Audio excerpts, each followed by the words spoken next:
Oh.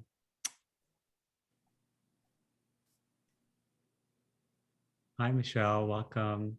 Oh, we have some Canadians in the house today. That's great.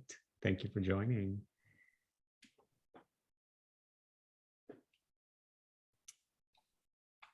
Well, I think we'll just begin to let people in as they come in, but let me share my screen.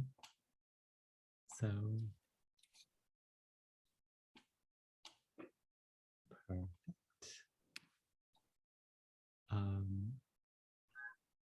Welcome, welcome, welcome. Thank you all so much for joining. I'm so thrilled to see you here on this very cold morning in New York.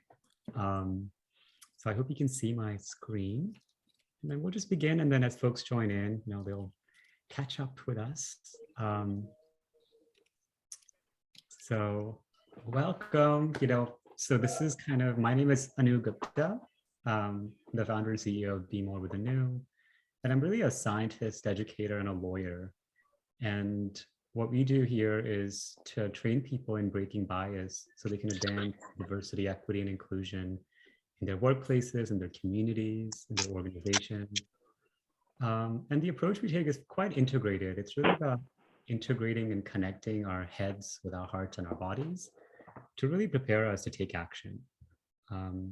So today's topic, around healing together is curiosity, and really deepening into the role of curiosity in advancing racial equity as well as healing. So at a time that we're living in right now, so many challenges, at least in, in the United States, we've had a lot of challenges with what's happened in the Oscars last weekend, and then the Supreme Court Justice nomination, and these issues are just so fresh. And then globally, there are challenges around war and displacement of people, and continued challenges around refugee crises. So, where can healing and curiosity play a role here? And also, how do we begin to engage in this work with people that don't agree with us, that have different views? So as folks are joining in, I just wanted to share that, what we're going to be talking about today is just one way of doing things. It's not the way.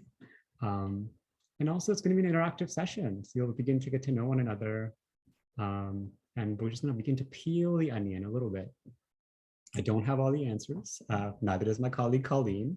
So we may not get healed today, but I really hope that we can begin to place that aspiration of healing together, of being in community with like-minded folks from across the globe. So with that said, as in all of our events and all of our courses, what I'm going to do is invite you all to join me in a short mindfulness practice. So wherever you are, just come into a comfortable seated position. You can rest your feet on the ground below you. You can place your hands on your lap or on your knees. And we'll just be here for a few minutes. We're just taking this time to take a few deep breaths, breathing in, breathing out. And see if you can bring your attention to your breath too. Noticing the breath entering the body, noticing the breath leaving the body.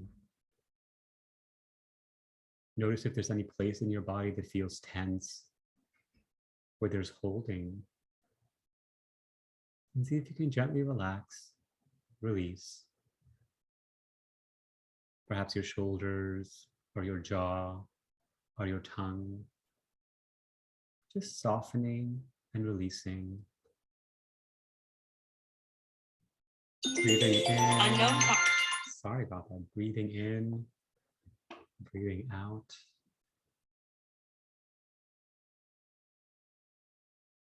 Noticing the sounds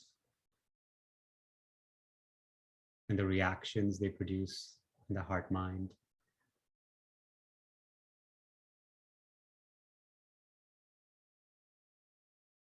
And as you begin to settle into your body, just reflect on any intentions that you have for our time together. for yourself in particular?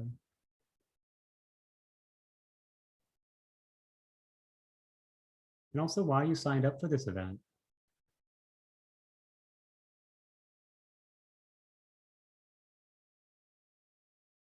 Just noticing whatever arises in the mind.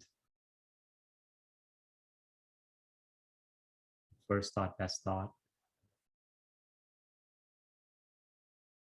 And just breathing with it and letting it go. And gently bring your attention back to your body now. Bearing witness to, once again, any place in your body that feels tense. Your hands, the bottom of your feet, your chest. And once again, inviting openness, softening, and release.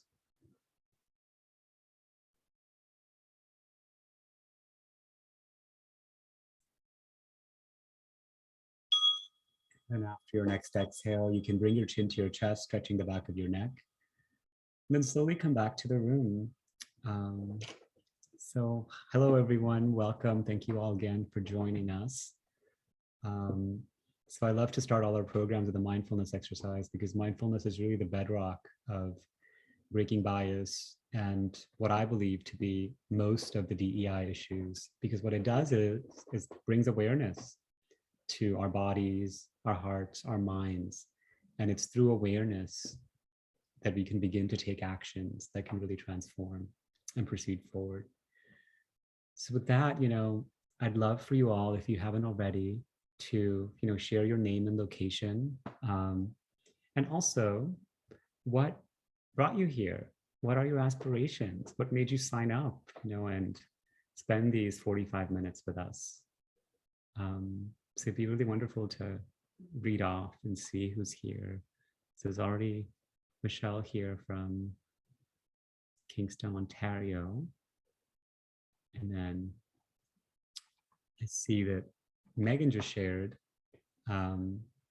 She's calling in from Chicago, and they work at Feeding America on their racial equity initiatives. And Michelle shared that she wants to learn about EDI. Wonderful, welcome. Bernadette from Cambridge, Massachusetts. Awesome, welcome, welcome. And feel free to also enable your camera so we can see one another and be in community, but I understand if that's not possible. Pam from Halifax, Nova Scotia. Oh my goodness, that's awesome. We have quite a variety of folks. I consider myself an ally. So just trying to learn more. Wonderful, that's great. I hope this is useful. And then Keisha,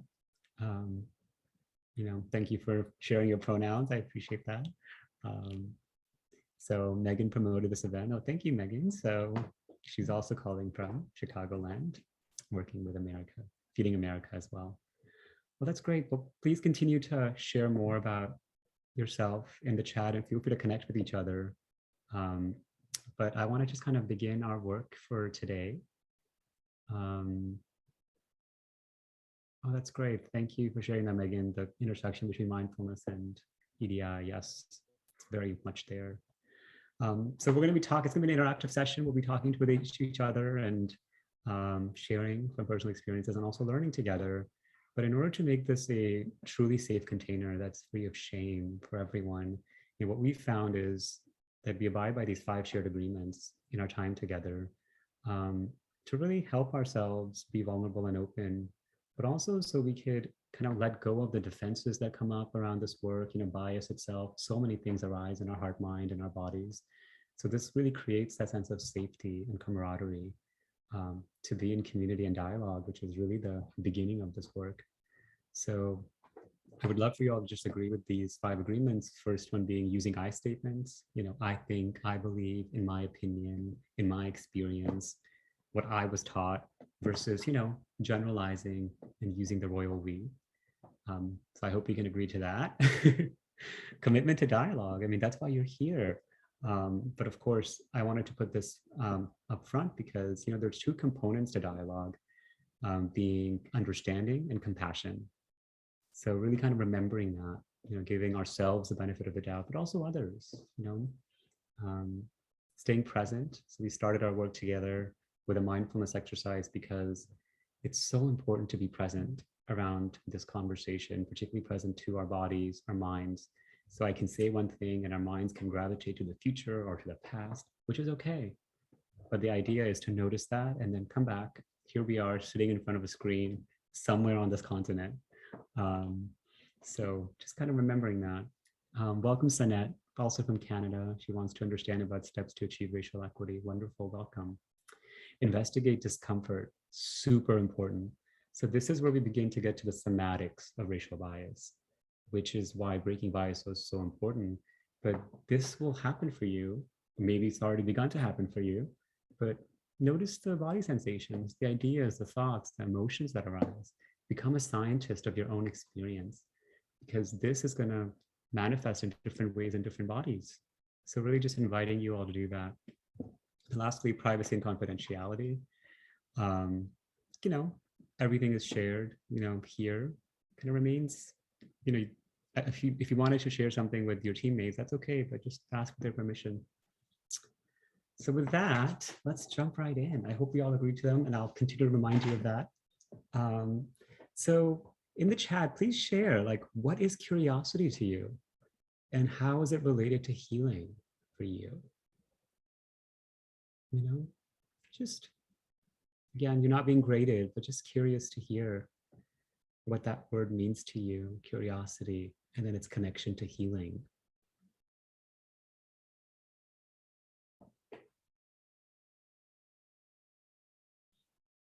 So feel free to type it in the chat and I'll read it off.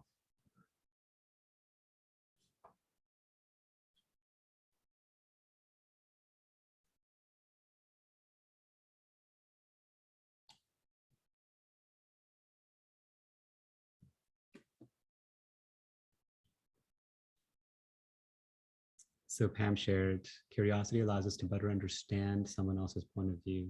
Wonderful.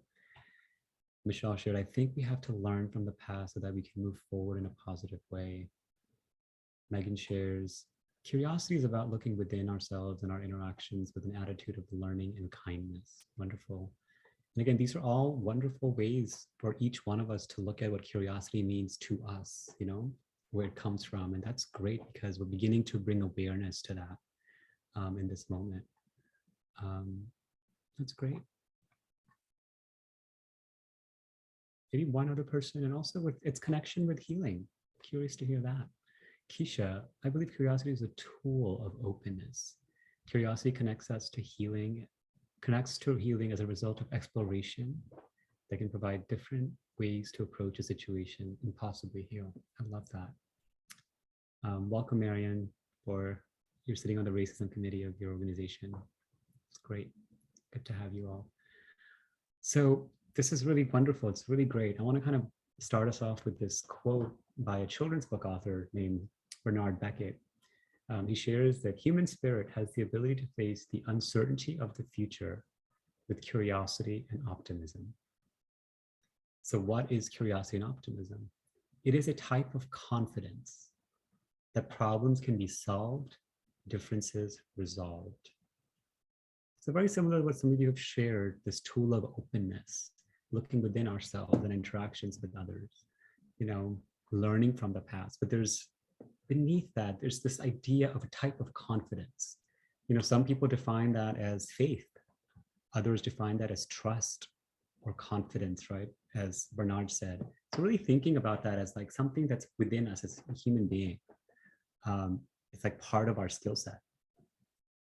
And for me, curiosity was really the starting point of my journey around this work, but also as my journey to heal a lot of the impacts of various forms of biases, whether it's, racial bias or ethnic bias or immigration bias or sexual orientation bias, you name it. We all stand at the intersectionality of so many different identities. And curiosity was the starting point. And for me, there's 3 elements to this that I wanted to share as my kind of blueprint on understanding this particular competency. The first aspect of curiosity was really developing a trust, in myself, and then giving myself the permission to ask questions. So, as someone who was trained as a lawyer, as an educator, as a scientist, there were always all these things that were thrown at me around how things are. We read books and academic articles, and in those places, there's a lot of doubt that arises, like, oh my God, who am I to know? Who am I to not know? But then really going back to what Bernard said, a type of confidence that really begins with ourselves and being like, oh, I want to ask more questions. Why? And that really led me to really ask this big question, why? Like, why are there racial disparities the way they are? Who created them? What is race after all? When did it come about? How did it come about? These massive questions that really then lead into really understanding why there are racial disparities the way they are across, across communities, but also across industries. And then asking those questions to then seek answers. What are the specific causes of these racial inequalities? And then what are the solutions? And then for me, this goes back to this journey of trusting myself and asking questions is really about seeing where the wrong views are, where the information gaps are. There's so much misinformation around this stuff. There's so much we're not taught about it. But the beautiful thing is, everything we've ever needed to know about bias and social inequalities, someone has researched it and someone has written about it. And there's so much there's basically a trail we can follow. So for me, it was really about correcting my own wrong views. So starting with myself, filling in the information gaps, and then building skills to take action.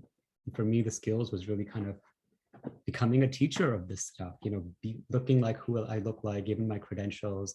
People are like, wait, why are you doing DEI stuff? It's like, oh no, like this is my passion. I want to bridge understanding and compassion. I want to support people, create a world where everyone belongs. So that's kind of a little bit of my journey into, healing and understanding bias. And I know it on healing, this was pretty personal for me, taking bias, because bias really manifested as various forms of mental health challenges, from depression to, even attempting to take my life years ago. So I could see how crazy this could be for people that are marginalized and hurt. And that's why the solutions to this have to include, as someone shared, well-being and wellness. And we're going to talk about that in a little bit as I talk about the breaking bias journey. But before we do that, I want us to all practice with each other. So what we're going to do is, we're going to, call you in a moment. We'll break you up into groups of 2 and maybe 1 or 2, 3. We'll see, depending on the makeup. And I would just love for you to take, about 3 minutes each. So we'll have a total of 6 minutes to talk to one another. You can introduce yourselves, but describe to one another with curiosity, like practicing this thing called curiosity, what healing means to you. What does healing mean to you? And you can even describe it in terms of, healing feels like this. Healing looks like this. I imagine healing being this. Just kind of, it's completely, there's no right or wrong, but how healing feels like in your body, mind, heart, all of those things. And then again, a reminder on the shared agreements, really I statements, commitment to dialogue, which is kindness and understanding, staying present, investigate discomfort, because this is going to be prompting discomfort, because we're asking you to be like, oh my gosh, talking about healing with a stranger? What? But notice that, because we can then talk about it together. And then, of course, privacy and confidentiality, whatever happened in your small group kind of stays there. So with that, let me stop sharing so you all can see one another. And then you'll get a prompt to join a small group. And then we'll come back in about 6 to 7 minutes. See you all then.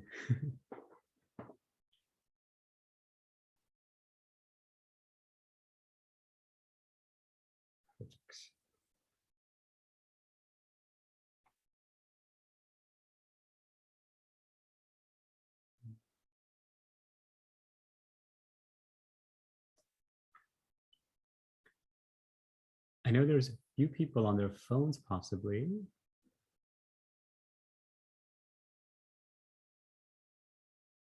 Let's see. So Jan.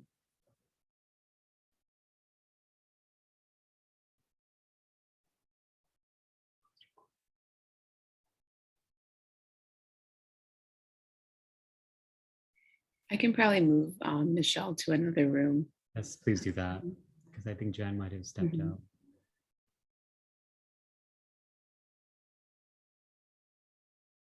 Okay.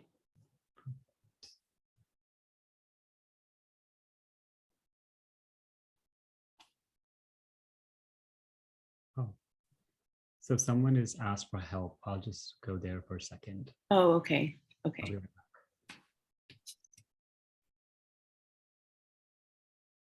Everyone. This is one of my least favorite parts, breaking up these wonderful conversation between you all. But my hope is that, now like that you've gotten to know one another a little bit and have shared with each other what curiosity means to you and really describe, what healing means to you and describe what healing feels like, or, what it kind of pops up in your mind. I'd love to just take a few minutes to kind of ask you all to share either in the chat. Let me share my screen first. In the chat, or you can even unmute yourself to share, like, what emerged for you in this prompt. Let me share what the prompt was again. Describing what healing means to you, feelings, emotions, in the body or mind, with curiosity. What did you notice with your mindfulness? I'm just curious to hear what emerged for you all.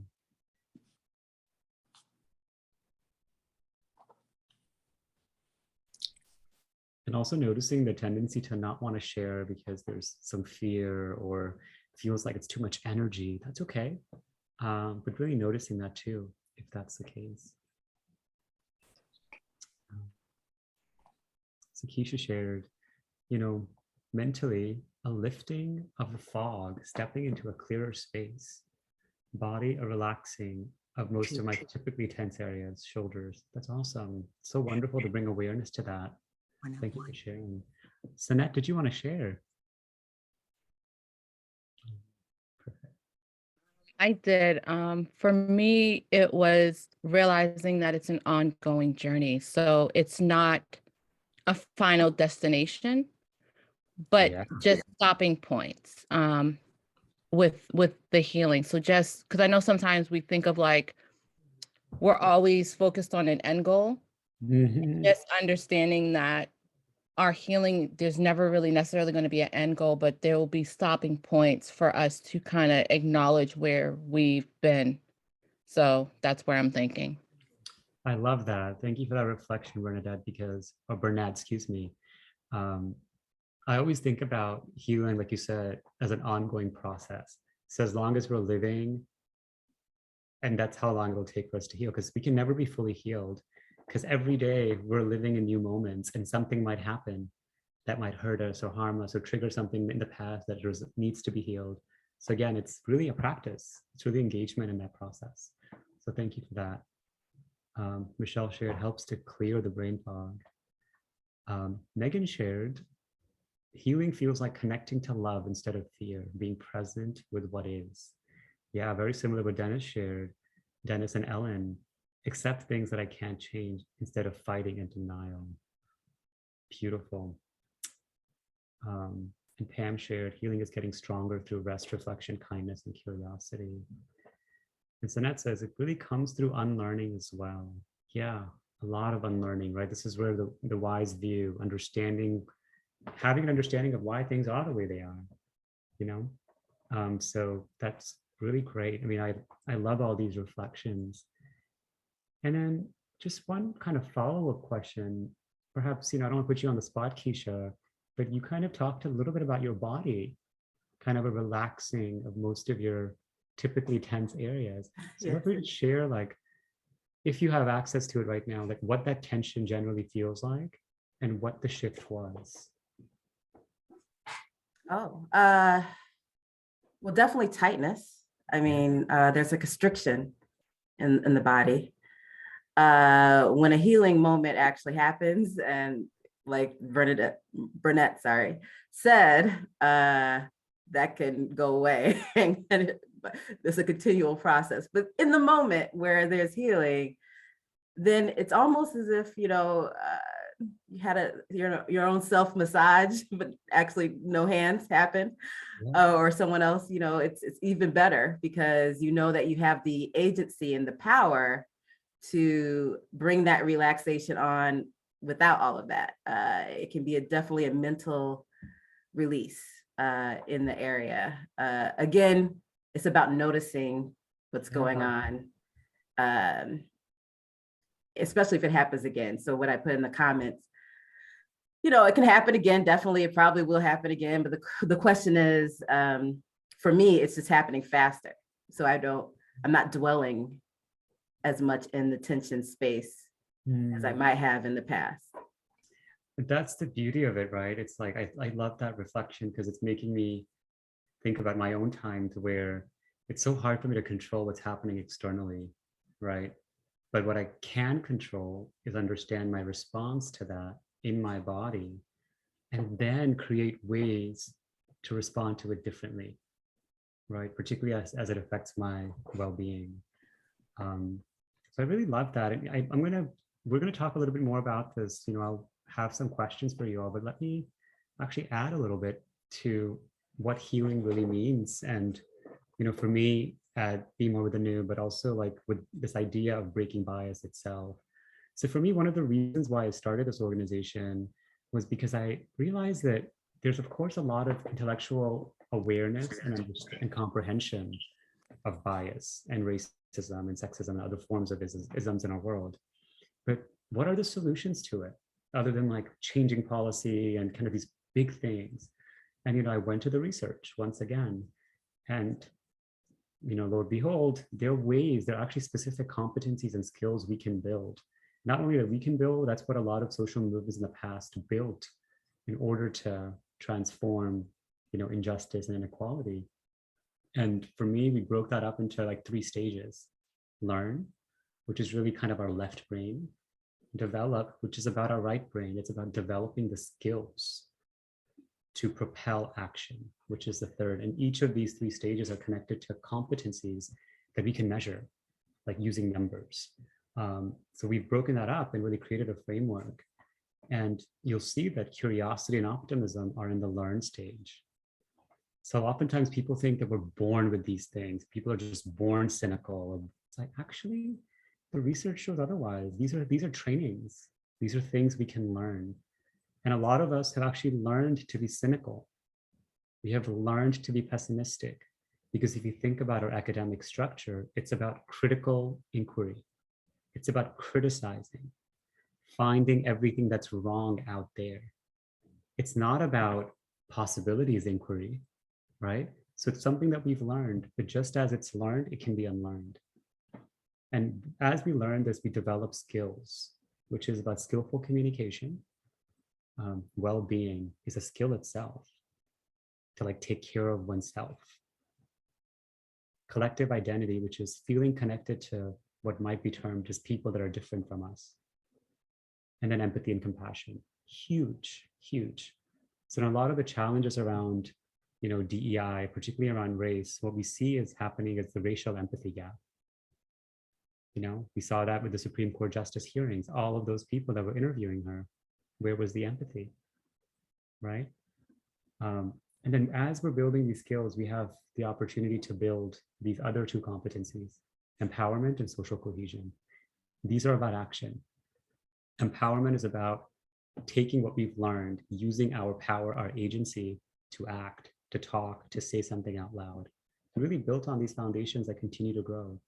And social cohesion, different from collective identity, because collective identity is feeling. It's about, oh, I feel connected to people, of all genders, of all colors, of all backgrounds. That's how I feel.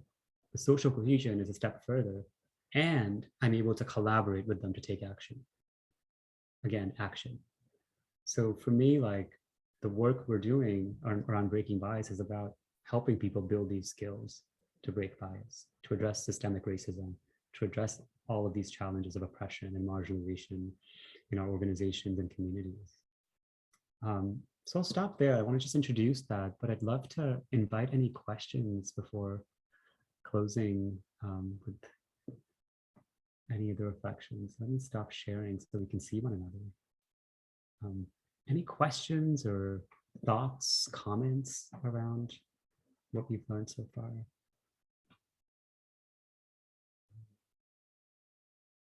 Feel free to unmute yourself or also put them into the chat.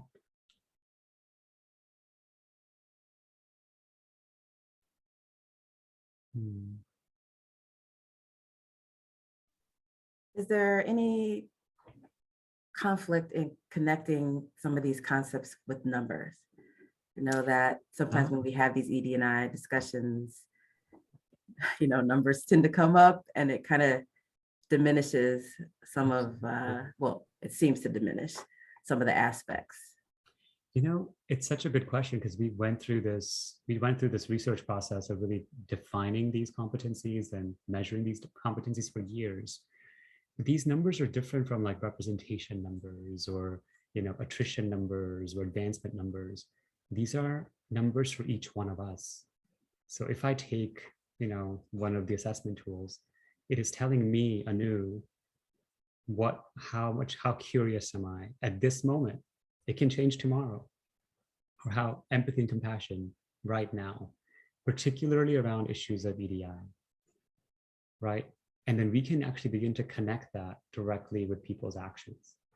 So, you know, based on these numbers, you know, the research has shown that even though there's a lot of really incredibly knowledgeable people running a lot of organizations, they're quite hopeless around some of the changes. And that lack of optimism shows up in their work, right? So, and that's why it's useful. And it's basically a metric, right? We can take it as far as we want to take it. Of course, with a grain of salt, but it's helpful for us as individuals who are really committed to this work versus like aggregate numbers. You know? This is Cheryl from New York. I just believe this healing is so important, vitally important. I've had so many people, so many young people in their own lives. And if we can just tap on that healing process and more of trainings and philosophy around healing, I think hopefully we'd be able to make a difference. Yeah, you and me, I believe the same, Cheryl, which is why, you know, we've created this approach. Healing is central. And I'm so sorry to hear about the young people that you know, but I was one of those young people, you know, so I can relate the level of isolation and self-loathing that could arise from these stories that are perpetuated about basically our bodies and who we are without people actually knowing us, you know, because we look a certain way or we fall in love with a certain type of a person or our bodies are a certain way, you know. So thank you for that. Really appreciate that. My son went to college with the former please. Miss America that allegedly committed suicide. So it was very difficult for him and his peers to kind of understand that she had so much going for her on the outside, but was suffering within. Yeah, thank you. I mean, yeah, it's heartbreaking. Yeah, I'm sorry to hear about that. And part of it is like, this is where the opportunities are too, right? So of course there's sadness, but this is where curiosity and optimism, empathy and compassion come into play. Skillful communication, how we actually communicate with one another, you know, in a time where we're just canceling each other and each other's humanity, you know, what would it be like to ask more questions, right? From that place of shared humanity, and those are the skills. And, you know, no shame in the game if we've done that, because I've done that too. Part of it is because I wasn't taught otherwise. You know, as a lawyer, I was taught to, like, you know, break people down, not build people up, right? And that's the training now for us. So thank you for that, Cheryl. Let me share my screen, and that's because, like, for me, I'm so grateful that you've all taken the time to be here. Just noticing that you have a few more minutes, but this is kind of what we do. And you're already part of our community. You've been here, but I'd love for you all to just continue being in this conversation on healing and healing together. The together piece is so important because, for us, our vision is to really build a beloved community. And community doesn't happen with one person or Colleen and I, it's all of us, right? Or at least people who believe in these shared values. So we'd love for you to continue to, follow us on social media and really engage with our work. So not just to get the numbers, but really connect with us on Facebook and LinkedIn and Instagram and TikTok, and really ask questions, because the questions you're keeping inside are also questions other people are asking. And it's just, we have to begin to change the zeitgeist towards what's possible. A world without racism, a world without sexism. If we can literally think about colonizing Mars, we have the resources. So we could do this too. But again, it's about where we put our attention. Where the mind goes, energy flows, right? The second is, if you found this exciting, just a little teaser, this is what we do in our Breaking Racial Bias membership community. So this is basically an annual membership. And even after that, it's very nominal, but it's really a beloved community where we're training people in understanding the nature of racial bias, why it is, how it is, where it is, and basically would love for you to join us. It's bit.ly, you can access it as bit.ly/breakracialbias. And it's just 5 things, it's course. So really learning, again, all the things we're not taught about this stuff, the way it operates, internalized racial bias, interpersonal, institutional racial bias, its causes, and its solutions. So how do we build those 10 competencies over time? There's of course coaching elements, and we actually meet together monthly to review any questions and troubleshoot challenges around this stuff. There's a community element, both online, a virtual Facebook private community with professionals and individuals across the country and the world doing this similar work together. And then metrics, the data aspect of where you are and where you're going to be after. But most importantly, credentialing. If you're looking to really wanting to do this work out there, gaining a certification after completing some of these requirements. Because for me, this work needs to spread. For me, yes, it's good to be an anti-racist and anti-sexist, but we can't just be against things. We have to be pro something, right? So that's where breaking bias becomes really important. So with that, if there's any questions, I want to stick around for a little bit more after the session, but just knowing that it's 12:46, I want to just say that, take some best practices after the session. Is just take a few minutes, 15 to 30 minutes for recovery. We're talking about healing. The body has been activated. There's probably something happened. Walk, stretch, breathe, drink some water. And of course, stick around. I'll be around for a little bit longer for any questions you may have. Just closing, thank you, Michelle and Ellen. Our sorrows and wounds are healed only when we touch them with compassion. So, even the invitation for us is, when those wounds are coming up, can we hold them? That sadness, that pain, hold it with compassion. Again, building those skills. So would love for you to share, if you're willing, any commitment you have, one commitment to continue on your healing journey. You can share in the chat or out loud, you can unmute yourself. And then just thank you. Thank you for coming. I look forward to being in touch and seeing you as part of our course community as well. And I'll stick around for any questions and concerns or insights you may have too. So thank you all so much. I have a question. Yes, please. Pardon? My grandson is in university, and he's experienced many of the things I experienced as a kid. Less so now, because I probably operate within a certain society. But we're trying to build a society to broaden understanding of others. But he's asked me the question, how do I get to helping people understand that some of the information they have is incorrect. And he feels very strongly there are biases to many groups. People who have come from religious groups don't realize that others go through bias, but there's a lot of it out there, and it's growing, not shrinking, which is very disappointing. And that's why I sit on a committee that is trying to look at things, but it's difficult to know how and where to go and why.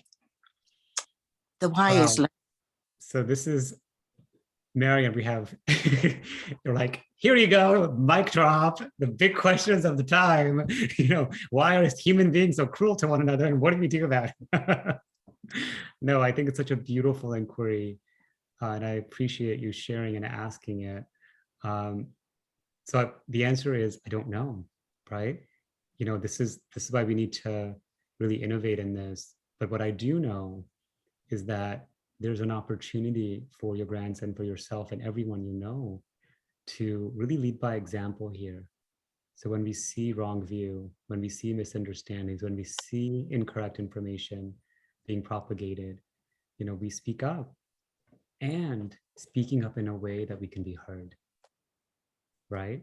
So that's where the kindness component, skillful communication component is so important and so helpful.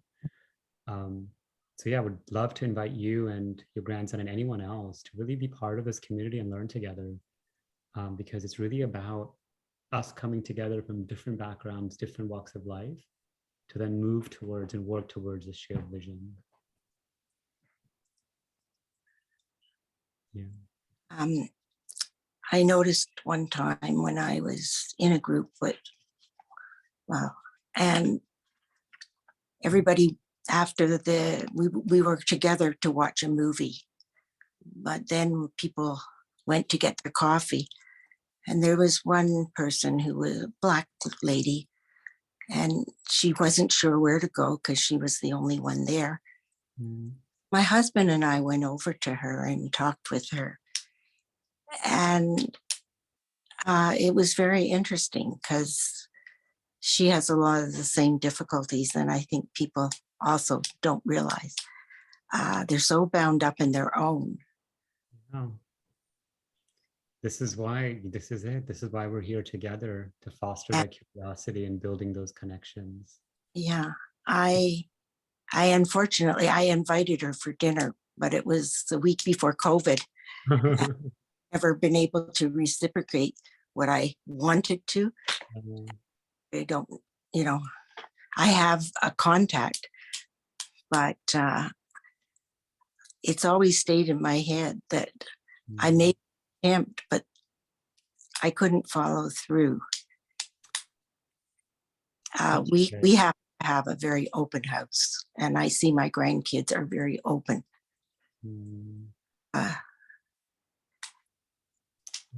Thank you for sharing, Marianne. I know that we're at time, but I just wanted to invite anyone else if you have any questions or comments or insights before we log off. I'll just say, Marianne, if you still have contact information, there's ways to connect that's not in person. And if whatever is comfortable for you, I would encourage you to make that happen, because that's where the conversations can continue. Exactly. But it takes action, proaction. Yeah. Connect over Zoom. And just What'd you say, Pam? Connect over Zoom. Yeah. The vulnerability that, I've been thinking about you. It's been 2 years, but you've still been in my mind. And I know that it's not safe for us to meet in person yet, but hey, can we just connect over the phone call? I just, want to share, how wonderful it was. And you've left, clearly she's left a mark on your life. Yeah. So that would be good. We ended up in a 45-minute conversation. And there were the odd person who came and joined us for a minute or so, but they didn't stay. We ended and talked, and I just felt connected. And I appreciate your the comment. I didn't see her name, so I don't know exactly who who is making it. But Yeah. it's never too late is a good place to start. Beautiful. I love that. Well, thank you all so much for kind of staying for a little bit longer. We're going to do this again in a month, so please join us again at the end of April if you'd like. Yeah. Thanks so much. Thank you. so much. Take care. Take Bye. good care. Bye. Bye, everyone. Thank you. You're welcome.